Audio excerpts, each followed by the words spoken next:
का भी दृढ़ संकल्प हो गया और माता ने कहा कि अच्छी बात बतलाई है तेरी छोटी माँ ने, ये ज्ञान तुझे मैं नहीं दे पाई परमात्मा से जोड़ने के लिए, वो कार्य तेरी छोटी माँ ने। तो बोले मैया कैसे, वन में जाकर के क्या करना पड़ेगा मुझे जो भगवान प्रसन्न हो जाए? बोले बेटा वन में जाओ और बढ़िया नदी में स्नान करो और बैठ करके किसी वृक्ष के नीचे भगवान का मंत्र जाप करना है। जाप इतने दृढ़ता से करो कि भगवान जल्दी प्रसन्न हो जाए और प्रसन्न हो करके जब प्रकट हो जाए तो जो तुम्हारी इच्छा हो परमात्मा से मांग लेना। पुनः भगवान ध्रुव जी ने माता की आज्ञा ली और यात्रा प्रारंभ कर दी। कहाँ पहुंचे हैं? वृंदावन में जाकर के ध्रुव जी ने यमुना जी के तट पर भगवान की तपस्या करने को उद्यत हुए। बीच वन में बीवाड़ जंगल में नारद बाबा से भेंट हो गई ध्रुव जी की। नारद जी ने देखा कि यार देखने से तो ऐसा प्रतीत होता है कि ये दिव्य बालक जो है किसी राजघराने से, इसकी आभा इसकी कांति ऐसी प्रतीत होती है, जान करके मिलना चाहिए कि क्या बात है, इतना सा नन्हा सा बालक वीरान जंगल में क्या कर रहा है। नारद जी ने जैसे ही जाकर के वीणा के तार छेड़े हैं तो बोले महाराज कौन हो, इतनी सी अवस्था में यहाँ खतरनाक स्थिति में इस जंगल में क्या कर रहे हैं? तो ध्रुव जी महाराज ये तो नहीं जानते थे कि ये नारद बाबा हैं, परंतु वेशभूषा से संत जैसी दिखाई पड़ रही थी तो प्रणाम जरूर किया। बोले महाराज जी मैं माता की आज्ञा से वन में आया हूँ। बोले क्यों? पूरी कथा ध्रुव जी महाराज ने बतला दी। तो नारद जी ने कहा देखो अभी तुम्हारी अवस्था छोटी है और इतनी सी अवस्था में इस वीरान जंगल में तुम भगवान को याद करोगे, इसमें बहुत बड़े बड़े जानवर, हिंसक जानवर रहते, आज नहीं तो कल वो तुम पर आक्रमण कर देंगे और तुम्हारी मृत्यु हो जाएगी। तो ध्रुव जी महाराज बोले कि घर में जाके तो कौन रक्षा करेगा, आजकल तो घर में भी मरना निश्चित है, तो घर में मरे जैसे वन में मर जाएंगे, परंतु अब मैं घर जब ही लौट करके जाऊंगा जब भगवान को पालूंगा। दृढ़ संकल्प है। नारद बाबा ने जब टटोल करके देख लिया कि यह भगवत भक्त है तो बोले भैया बिना मंत्र के परमात्मा प्रसन्न नहीं होंगे। तो बोले मंत्र कहाँ से मिलेगा? बोले हम देंगे, आज से तुम हम अरे चेला और हम तुम्हारे गुरु, हम तुम्हारे गुरु बन जाते हैं, मंत्र दीक्षा ले लो और इस मंत्र का आप जाप करोगे परमात्मा प्रसन्न हो जाएंगे। सदगुरु की प्राप्ति अगर हो जाती है तो भगवान भी शीघ्रता से प्रसन्न हो जाते।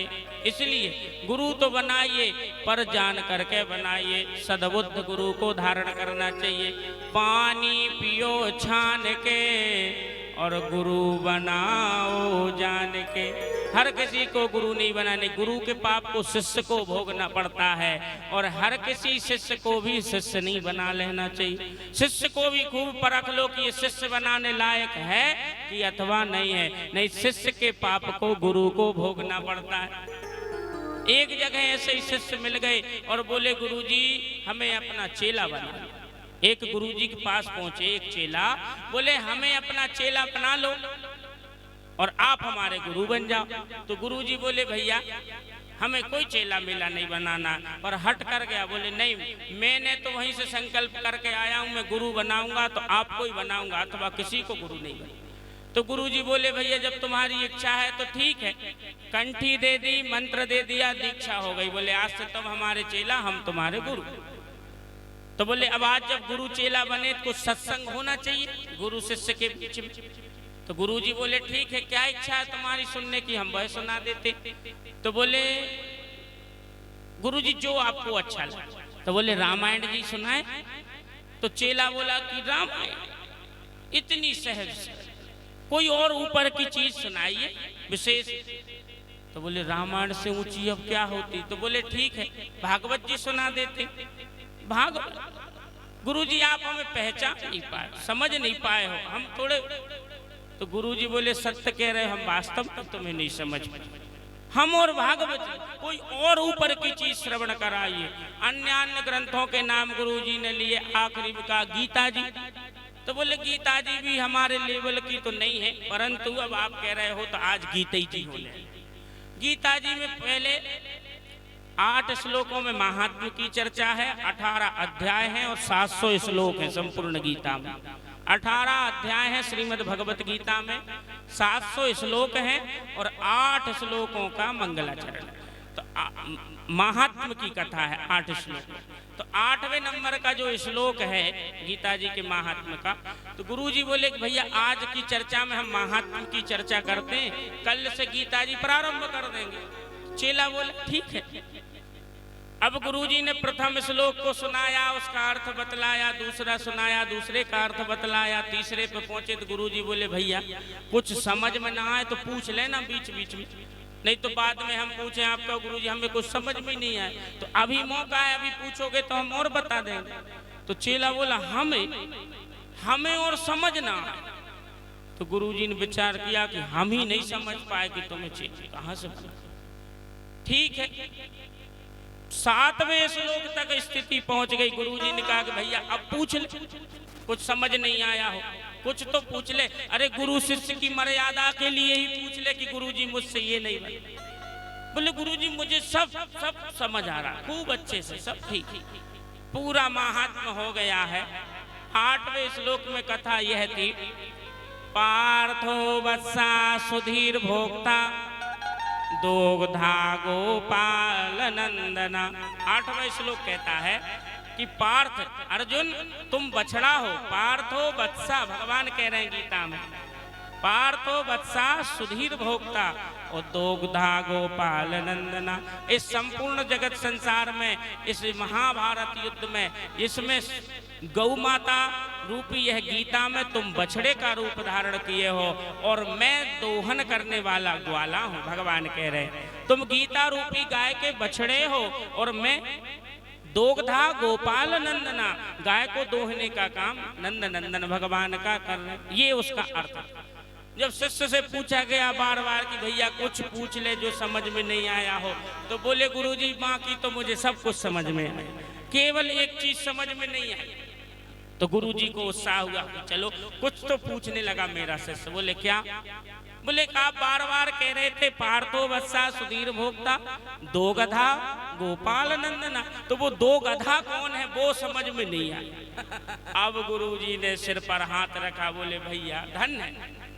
बोले बताओ ना कौन है वो दो गधे? तो बोले एक तू और एक हम, जो इतनी देर से तुम्हें हम गीता का ज्ञान सुना रहे हैं। मूर्ख चंद, न तुम्हें समझ में आता है। ऐसे चेला को भी चेला शिष्यता नहीं देनी चाहिए। गुरु बनाओ जान के। गुरु जी ने दिव्य मंत्र दे दिया नारद बाबा ने ध्रुव जी महाराज को, ओम नमो भगवते वासुदेवाय नमः। इस द्वादशाक्षर मंत्र को लेकर के यमुना जी के तट पर जाकर के भगवान ध्रुव जी चिंतन करने लगे, ध्यान मुद्रा में बैठ गए। और किस प्रकार से 5 वर्ष की आयु में ध्रुव जी ने यमुना के तट पर तपस्या प्रारंभ कर दी। त्रिरात्रांते त्रिरात्रांते कपित्थ बदराशन। 3 दिन में एक बार पाते थे, फिर 3 दिन तपस्या करते थे। क्या? बदिर कपित्थ कवीट और बदरी फल बेर। कवीट के फल और बेर खाते थे एक बार, फिर 3 दिन तपस्या करते थे और फिर कवीट और बेर। ये नियम कब तक चला? 1 महीने तक। जैसे ही दूसरा महीना प्रारंभ हुआ, द्वितीयम च तथा मासे षष्ठे षष्ठेर भगोदिनी, तो अब दूसरे महीने में केवल यमुना जी का जल, 6 दिन में एक बार यमुना जी का जल पीते ध्रुव जी महाराज, और फिर 6 दिन तपस्या लग जाती। फिर 6 दिन पूर्ण होते यमुना जी का जल पी लेते और फिर तपस्या। ये नियम दूसरे महीने में चलायमान रहा। जैसे ही तीसरा महीना लगा, तृणपर्णादिभि नवमे हनि, तीसरे महीने में 9 दिन में एक बार पत्ते घास फूस इत्यादि ले ली और बस कुछ। जैसे ही चौथा महीना लगा तो द्वादशेर भगा, 12 दिन में एक बार वायु का पान करते थे और फिर 12 दिन तपस्या करते, फिर वायु का पान कर लेते। 5वें महीने में इस तरह। और 6वां महीना जैसे ही लगा तो प्राणायाम खींच करके बैठ गए महाराज ध्रुव जी। अब तो वायु भी बंद कर दी, न फल न जल न तृण पात्र आदि और न हवा अब धारण कर रहे हैं। अब जैसे ही प्राणायाम कीट के तपस्या चली तो 6वें महीने में संसार में हलचल मचने लगी। हलचल जब मचने लगी तो सभी देवता भगवान के पास पहुंचे कि आपका कौन सा भक्त इतनी खतरनाक स्थिति में तपस्या कर रहा है, प्रलय काल आ जाएगा, हमारे प्राण सूख रहे हैं महाराज, जाकर के जल्दी से कृपा कीजिए। भगवान नारायण ने कहा कि ये मेरा परम भक्त है जिसका नाम है ध्रुव। 6 महीने में ही तपस्या में भगवान को प्राप्त कर लिया। 6 वर्ष की आयु थी उस समय महाराज ध्रुव जी की। आकर के भगवान जब प्रसन्न हो गए, खड़े हो गए चतुर्भुज नारायण, एक हाथ में शंख है, चक्र है, गदा है और कमल का फूल धारण किए। चतुर्भुज नारायण सामने खड़े पर ध्रुव जी के नेत्र नहीं खुल रहे। क्यों? क्योंकि वही की वही छटा अंतरपट में दिखाई दे रही है ध्रुव जी महाराज। जब अंदर का तार हटे तब जाकर के आंखें खोली जाए। भगवान समझ गए कि जैसा मैं सामने खड़ा हूं वैसे ही भगवान इसको अंदर भी दिख रहे हैं। तो भगवान ने क्या किया कि अंदर का तार काट दिया तो वह फोटो लुप्त हो गई। अंतरपट की जब चित्र लुप्त हुआ तो झटपटा करके ध्रुव जी महाराज ने नेत्र खोले तो सामने भी वैसे के वैसे चतुर्भुज नारायण सामने खड़े। बोलो लक्ष्मी नारायण भगवान की। अब ध्रुव जी महाराज घबराने लगे कि माता ने ये तो कहा था कि तपस्या करो, भगवान को प्रसन्न करो, वरदान मांगो, परंतु मैंने संत जनों सुना कि जब भगवान सामने आ जाए पूजन अर्चन करना चाहिए, पर मुझे पूजन अर्चन करना आता नहीं, मैं कैसे पूजन करूं भगवान की। तो भगवान समझ गए कि ये इसी विडंबना में परेशान हो रहे। भगवान ने अपने शंख से, श्वेत वर्ण का शंख भगवान के हाथ में है और दोनों कपोलों से स्पर्श किया, ध्रुव के गाल से शंख को स्पर्श किया है और इतने में ही चैतन्यता आ गई और ध्रुव जी को 4 वेद 18 पुराण 6 शास्त्रों का ज्ञान हो गया और दिव्य श्लोकों से स्तुति गायन की।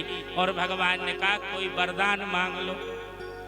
अरे ध्रुव तुमने तपस्या जो की, मैं प्रसन्न हूँ, वरदान मांग लो, क्या चाहिए। तो ध्रुव जी महाराज कहते कि मेरे सिर पर रख दो बाबा अपने ये दोनों